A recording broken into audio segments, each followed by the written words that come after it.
Chapter 7 of 8 Pillars of Prosperity by James Allen.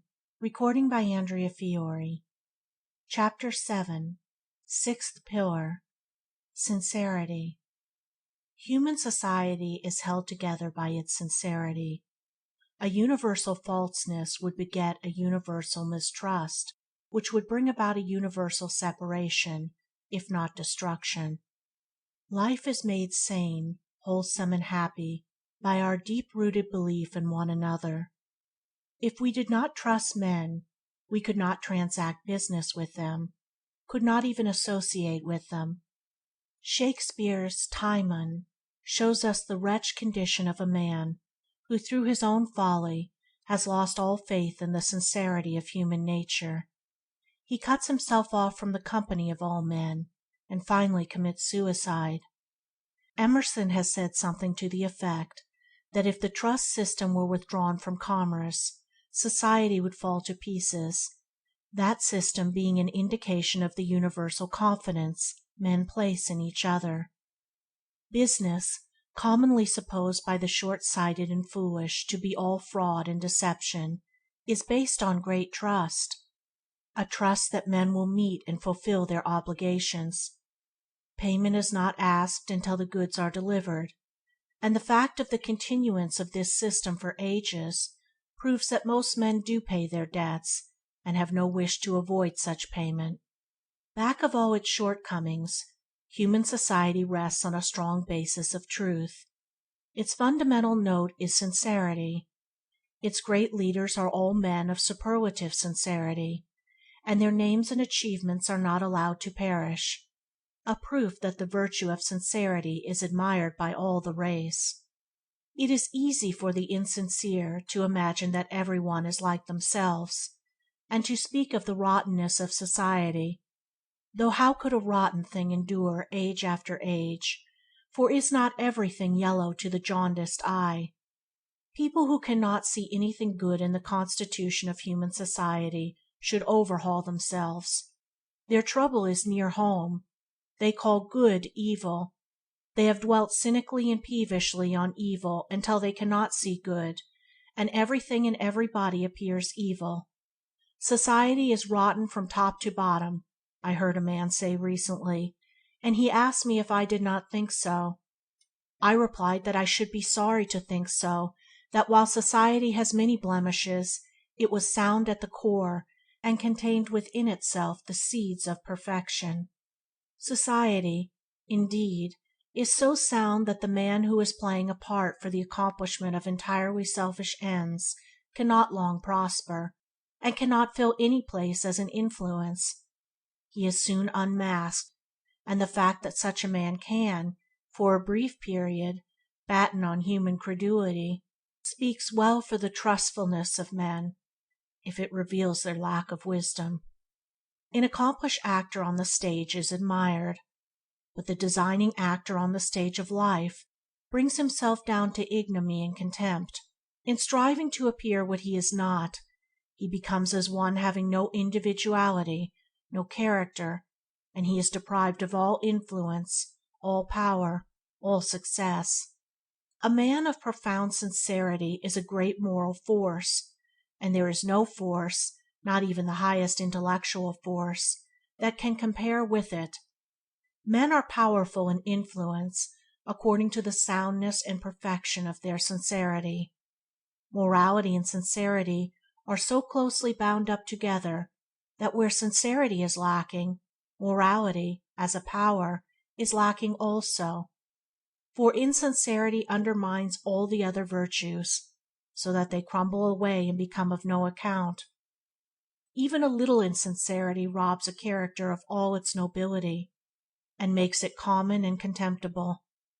Falseness is so despicable a vice, and no man of moral weight can afford to dally with petty compliments, or play the fool with trivial and howsoever light, in order to please, and he is no longer strong and admirable, but is become a shallow weakling, whose mind has no deep well of power from which men can draw, and no satisfying richness to stir them in a worshipful regard. Even they who are for the moment flattered with the painted lie, or pleased with the deftly woven deception, will not escape those permanent undercurrent influences which move the heart and shape the judgment to fixed and final issues, while these designed illusions create but momentary ripples on the surface of the mind. "I am very pleased with his attentions," said a woman of an acquaintance, "but I would not marry him." "Why not?" she was asked. "He doesn't ring true," was the reply. Ring true, a term full of meaning. It has reference to the coin which, when tested by its ring, emits a sound which reveals the sterling metal throughout, without the admixture of any base material. It comes up to the standard, and will pass anywhere and everywhere for its full value. So it is with men. Their words and actions emit their own peculiar influence. There is in them an inaudible sound which all other men inwardly hear and instinctively detect. They know the false ring from the true, yet know not how they know. As the outer ear can make the most delicate distinctions in sounds, so the inner ear can make equally subtle distinctions between souls. None are ultimately deceived but the deceiver. It is the blind folly of the insincere that, while flattering themselves upon their successful simulations, they are deceiving none but themselves. Their actions are laid bare before all hearts. There is at the heart of man a tribunal whose judgments do not miscarry. If the senses faultlessly detect, shall not the soul infallibly know? This inner infallibility is shown in the collective judgment of the race. This judgment is perfect, so perfect in literature, art, science, invention, religion, in every department of knowledge. It divides the good from the bad, the worthy from the unworthy, the true from the false, zealously guarding and preserving the former, and allowing the latter to perish. The works, words, and deeds of great men are the heirlooms of the race, and the race is not careless of their value. 1,000 men write a book, and only one is a work of original genius, yet the race singles out that one, elevates and preserves it, while it consigns the 999 copyists to oblivion. 10,000 men utter a sentence under a similar circumstance, and only one is a sentence of divine wisdom, yet the race singles out that saying for the guidance of posterity, while the other sentences are heard no more. It is true that the race slays its prophets, but even that slaying becomes a test which reveals the true ring, and men detect its tureens. The slain one has come up to the standard, and the deed of his slaying is preserved as furnishing infallible proof of his greatness. As the counterfeit coin is detected and cast back into the melting pot, while the sterling coin circulates among all men and is valued for its worth, so the counterfeit word, deed, or character is perceived, and is left to fall back into nothingness from which it emerged, a thing unreal, powerless, and dead. Spurious things have no value, whether they be bric-a-brac or men. We are ashamed of imitations that try to pass for the genuine article. Falseness is cheap. The masquerader becomes a byword. He is less than a man. He is a shadow, a spook, a mere mask. Trueness is valuable. The sound-hearted man becomes an exemplar. He is more than a man. He is a reality, a force, a moulding principle. By falseness all is lost. Even individuality dissolves, for falseness is nonentity, nothingness. By trueness everything is gained, for trueness is fixed, permanent, and real. It is important that we be real, that we harbor no wish to be other than what we are, that we simulate no virtue, assume no excellency, adopt no disguise. The hypocrite thinks he can hoodwink the world and the eternal law of the world. There is but one person that he hoodwinks, and that is himself, and for that the law of the world inflicts its righteous penalty. There is an old theory that the excessively wicked are annihilated. I think to be a pretender is to come as near to annihilation as a man can get, for there is a sense in which a man is gone, and in his place there is but a mirage of shams.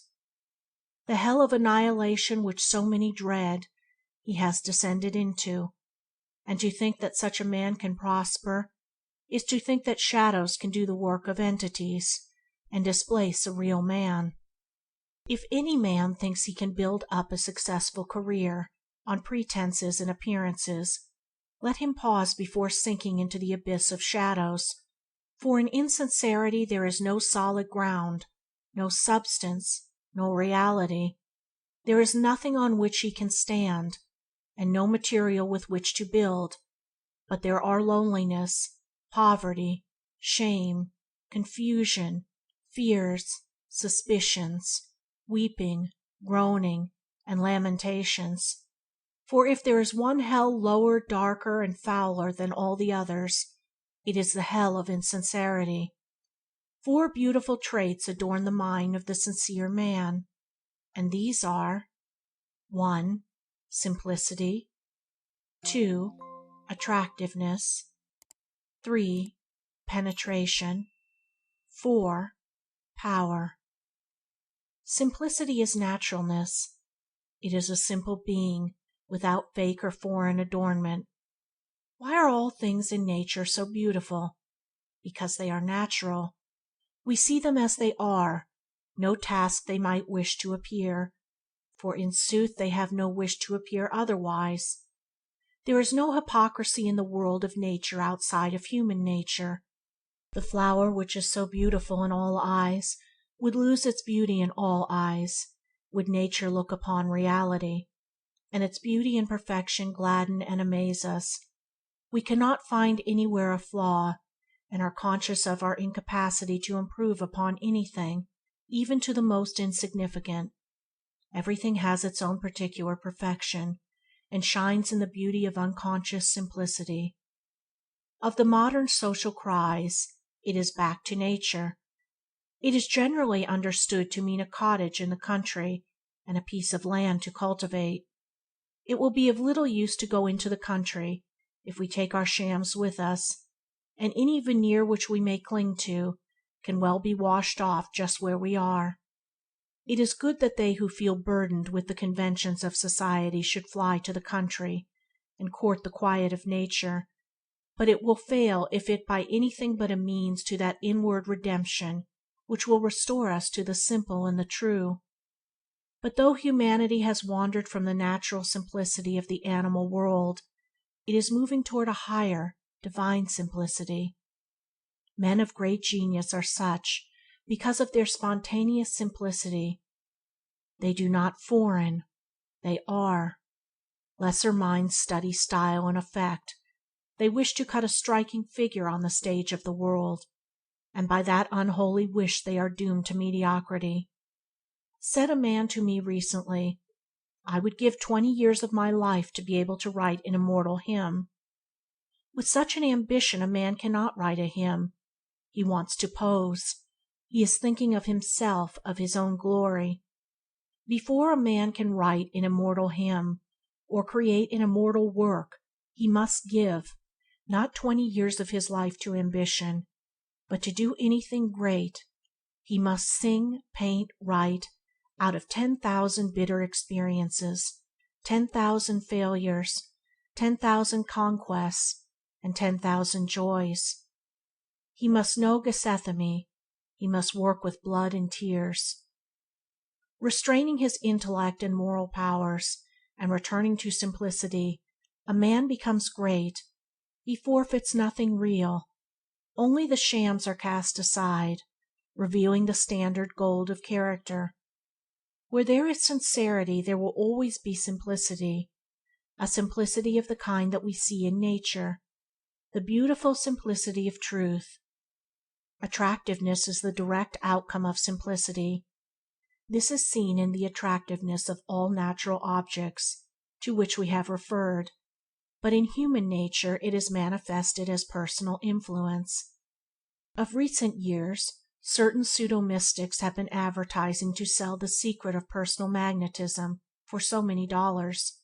by which they purport to show vain people how they can make themselves attractive to others by certain occult means, as though attractiveness can be bought and sold, and put on and off like powder and paint.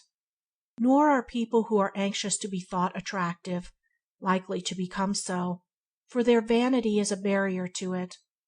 The very desire to be thought attractive is in itself a deception, and it leads to the practice of numerous deceptions. It infers, too, that such people are conscious of lacking the genuine attractions and graces of character, and are on the lookout for a substitute. But there is no substitute for beauty of mind and strength of character. Attractiveness, like genius, is lost by being coveted, and possessed by those who are too solid and sincere of character to desire it. There is nothing in human nature, nor talent, nor intellect, nor affection, nor beauty of features, that can compare in attractive power with the soundness of mind and the wholeness of heart which we call sincerity. There is a perennial charm about a sincere man or woman, and they can draw about themselves the best specimens of human nature. There can be no personal charm apart from sincerity. Infatuation there may be, and is, but this is a kind of disease, and is vastly different from the indissoluble bond by which sincere people are attached. Infatuation ends in painful disillusion, but as there is nothing hidden between sincere souls, and they stand upon that solid ground of reality, there is no illusion to be displayed. Leaders among men attract by the power of their sincerity, and even if a man's intellect may be great, he can never be a permanent leader and guide of men unless he be sincere. For a time he may sail jauntily upon the stream of popularity and believe himself secure, but it is only that he may shortly fall the lower in popular odium.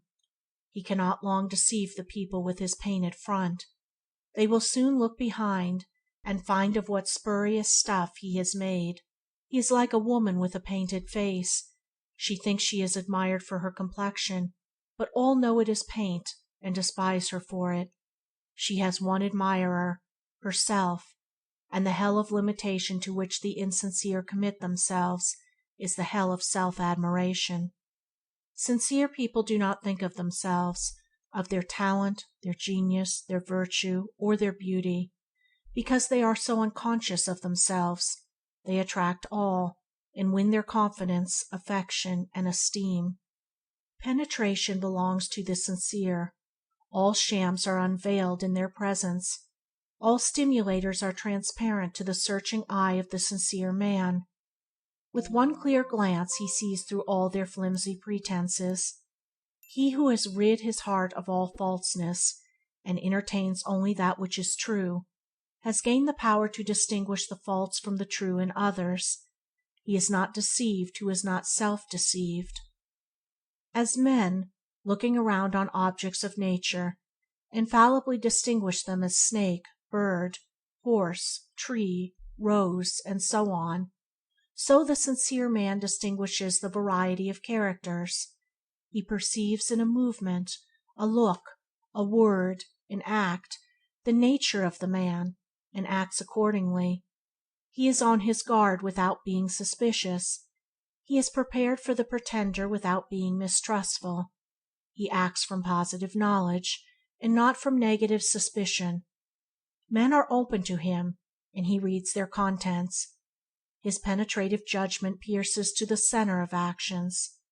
His direct and unequivocal conduct strengthens in others the good and shames the bad, and he is a staff of strength to those who have not yet attained to his soundness of heart and head. Power goes with penetration. An understanding of the nature of actions is accompanied with the power to meet and deal with all actions in the right and best way. Knowledge is always power, but knowledge of the nature of actions is superlative power, and he who possesses it becomes a presence to all hearts, and modifies their actions for good. Long after his bodily presence has passed away, he is still a moulding force in the world, and is a spiritual reality working subtly in the minds of men, and shaping them towards sublime ends.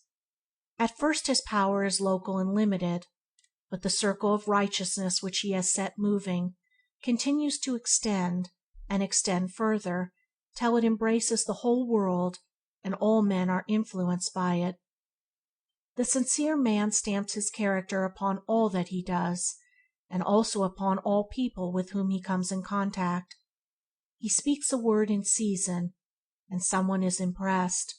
The influence is communicated to another and another, and presently some despairing soul 10,000 miles away hears it and is restored. Such a power is prosperity in itself, and its worth is not to be valued in coin. Money cannot purchase the priceless jewels of character, but labor and right doing can, and he who makes himself sincere, who acquires a robust soundness through his entire being, will become a man of singular success and rare power. Such is the strong pillar of sincerity. Its supporting power is so great that once it is completely erected, the temple of prosperity is secure. Its walls will not crumble, its rafters will not decay, its roof will not fall in. It will stand while the man lives, and when he has passed away it will continue to afford a shelter and a home for others through many generations. End of chapter 7. Recording by Andrea Fiore.